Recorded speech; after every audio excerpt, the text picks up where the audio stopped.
Corona মহামারীর মধ্যে ভারতের ক্ষুদ্র ব্যবসায়ীদের সাহায্যে এগিয়েছে নতুন অনলাইন প্ল্যাটফর্ম। ডিরেক্ট ক্রিয়েট নামের এই উদ্যোগে অনলাইনে ভারতের ঐতিহ্যবাহী শিল্পের প্রদর্শন ও কর্ম বিক্রয়ের সুযোগ মিলছে। সঞ্চির রাম শনি কাজ করেন কাগজ দিয়ে বানানো বিভিন্ন প্রতিলিপি নিয়ে। বিশেষ ধরনের কাঁচি ব্যবহার করে কাগজে নানা ধরনের কারুকাজ ফুটিয়ে তোলেন তিনি। শুধু জীবিকা নির্বাহই নয়, বংশ পরম্পরায় এই শিল্পকে বাঁচিয়ে রেখেছেন রাম শনি।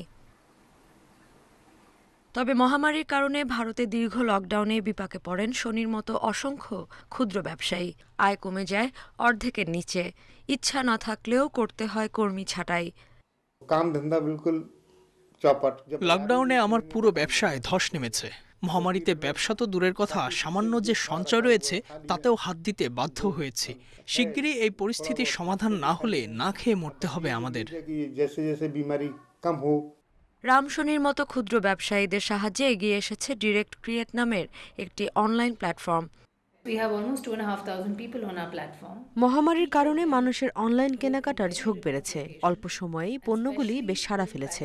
ক্ষুদ্র কুটির শিল্পীরাও এই উদ্যোগে উপকৃত হচ্ছেন। For markets, which are their traditional ways of communicating. 2015 সালে যাত্রা শুরু করলেও করোনার সময় বেশ জনপ্রিয় হয়ে উঠেছে ডিরেক্ট ক্রিয়েট। এ পর্যন্ত 2,500 উদ্যোক্তাকে নিয়ে কাজ করছে তারা।